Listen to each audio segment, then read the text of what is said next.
নমস্কার বন্ধুরা, আমি অনুশ্রীর হোম লাইফে জানাই তোমাদের সকলকে স্বাগত। দেশ এবং দেশের বাইরে যে সকল বন্ধুরা আমার ভিডিওটি দেখছো তোমাদের সকলকে জানাই অনুশ্রীর হোম লাইফে অনেক অনেক স্বাগত এবং তোমাদের সকলের সুস্বাস্থ্যের কামনা জানিয়ে আজকের ব্লগটা শুরু করলাম। চাটা খেয়ে এবার শুরু হয়েছে নাস্তার পর্ব। করে নিচ্ছি চিঁড়ের পোলাও বা চিঁড়ের উপমা, তোমরা যে যেটাই নামে বলো না কেন।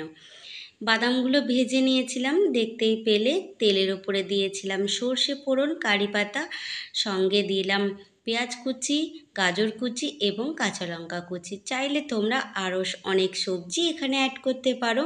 হালকা লবণ দিয়ে সবজিটা ভেজে নিয়েছিলাম।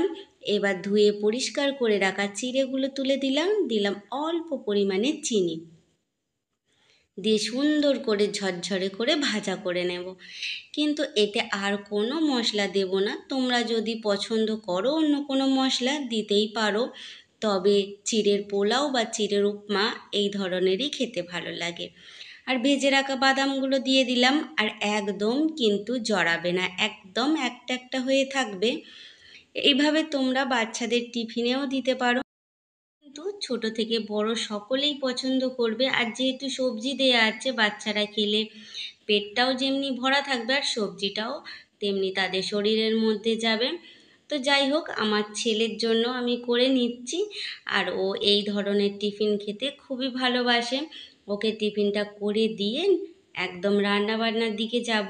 আজকে যেহেতু পুজোর একটা ব্যাপার আছে, কেননা গতকাল অমাবতী কেটে গেছে রাত্রিরে, তো আজকে ঠাকুর স্নান করাতে হবে, পুজো করতে হবে।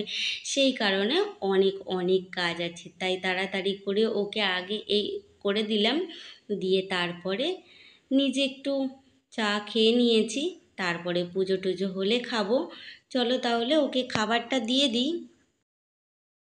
দেখো বন্ধুরা, এই সজনা শাকগুলো আমাদের গাছের, আর বাজার থেকে কলমি শাক কিনে আনা হয়েছে। এই দিয়ে আজকে ভাজা করব।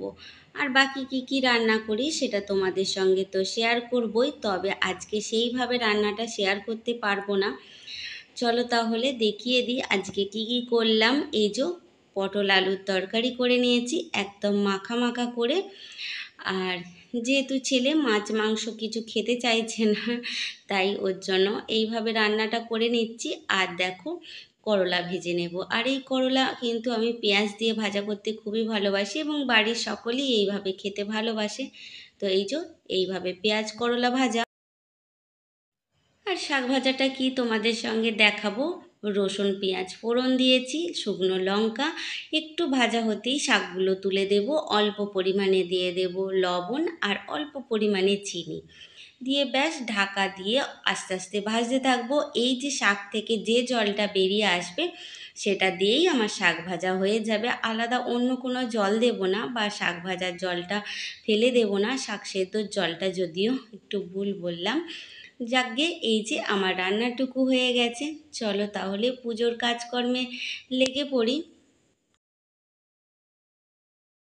সকাল থেকে একটু গুছিয়ে কাজগুলো করলে কিন্তু পরপর সব কাজই সময় মতো হয়ে যায়। রান্নাবান্নাও আমার হয়ে গেছে, আর স্নান টান করে পুজোর কাজকর্মে লেগে পড়েছি। আর পুজোর কাজকর্মের আগে যে কি পরিমাণে পরিষ্কার হয়েছে সেটা বলে বোঝাতে পারবো না। কেননা মন্দির পরিষ্কার করেছি, ঠাকুর স্নান করিয়েছি, ফুল তোলা, ফল কাটা, অবশ্যই ঠাকুরের বাসন কোসন মাজা, সমস্ত কিছু আমার হয়ে গিয়েছে। এই যে ঘরটা পেতে নিচ্ছি, যদিও আজকে বৃহস্পতিবার নয়, কিন্তু অমাবতী যেহেতু কেটে গেছে সেই কারণে নতুন করে আবার ঘট পেতে নেব।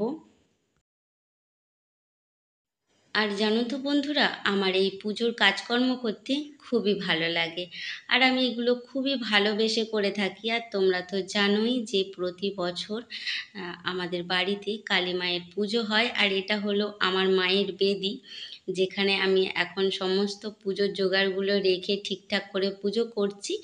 আর এই যে খালি বাকি ছিল মহাদেব, আমাদের শিব ভোলা বাবাকে স্নান করাতে। কেননা দুধ গঙ্গা জল দিয়ে চান করাতে হবে, সেই কারণে লাস্টে করালাম। আর এই যে এরপরে চন্দন মাখিয়ে ফুল দিয়ে বাবাকে একটু পরিষ্কার করে দিচ্ছি, তারপরে ফুল চন্দন দিয়ে দেব। এইভাবেই ছোট ছোট যেটুখানি জানি, যেইভাবে জানি সেইভাবে করছি। আর যদি কোনো ভুল ত্রুটি করে থাকি তাহলে অবশ্যই তোমরা বলো, আর কিভাবে করতে হবে সেটাও কিন্তু শিখিয়ে দিও। কেননা আমি জানি যে আমার দিদিভাইরা অনেক অনেক ভালো করে ঠাকুর পুজো করেন, অনেক নিষ্ঠা ভরে করেন। তবে আমিও মন প্রাণ দিয়ে পুজো করি, হয়তো নিয়ম কানুনগুলো একটু একটু সবাইরই আলাদা। যাই হোক, ঠাকুরকে স্নান হয়ে গেছে, চন্দন দিয়ে এবার ফুলগুলো দিয়ে দিচ্ছি। আসলে সমস্ত কিছু দেখানো তো সম্ভব নয়, যেটুখানি পারছি সেইটুখানি তোমাদের সঙ্গে শেয়ার করছি। আর ক্যামেরাটা এইভাবে রেখেছিলাম যে আমাকেও দেখা যাবে, কিন্তু দুর্ভাগ্যবশত আমি ঠিকঠাক সেট করতে পারিনি। যাই হোক, তোমরা একটু ম্যানেজ করে নিও।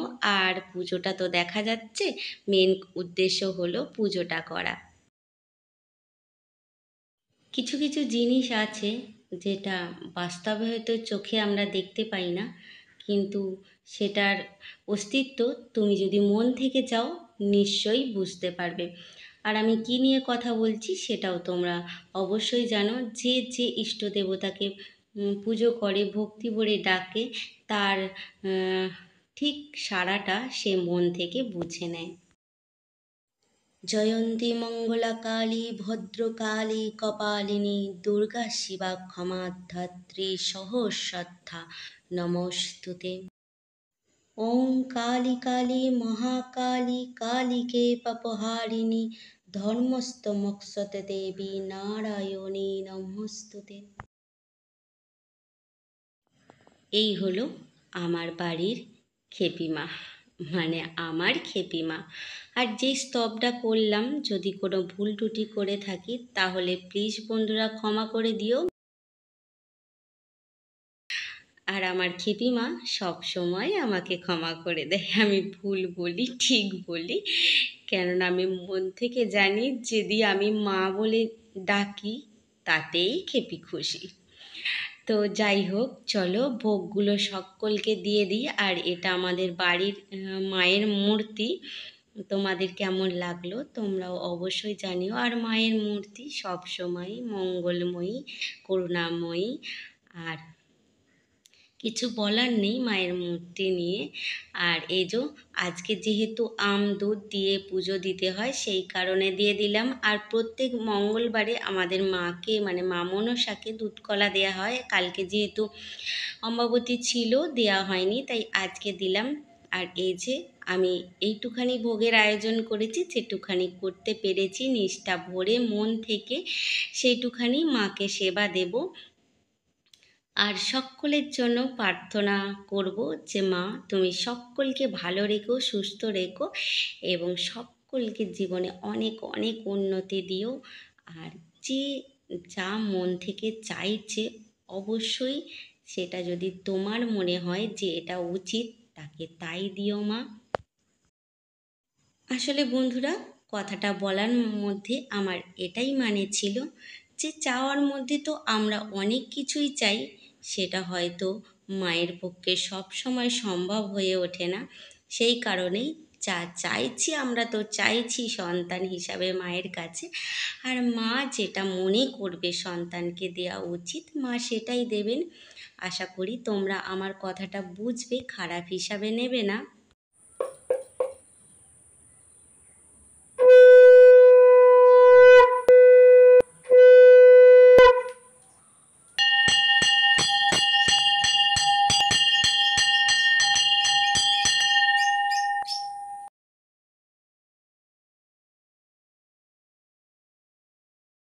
পূজা আমার হয়ে গেছে, দেখো একবার দেখিয়ে দিলাম মন্দিরটা। এবার কিন্তু খাওয়া দাওয়া করে নেব।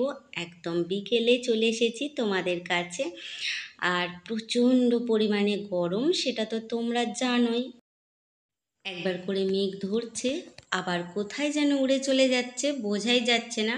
মনে তো হচ্ছে না যে কোনো বৃষ্টি হবে, আর কোনো সম্ভাবনাই দেখছি না। এত প্রচণ্ড পরিমাণে গরম যে সহ্যের বাইরে। যাই হোক, এই গরম সহ্য করতে করতে আজকে তোমাদের কাছ থেকে এই অনুশ্রী বিদায় নিচ্ছে। দেখা হবে আবার। খুব ভালো থেকো, সুস্থ থেকো, হাসি খুশিতে থেকো এবং অবশ্যই অনুশ্রীর হোম লাইফে আবার ফিরে এসো।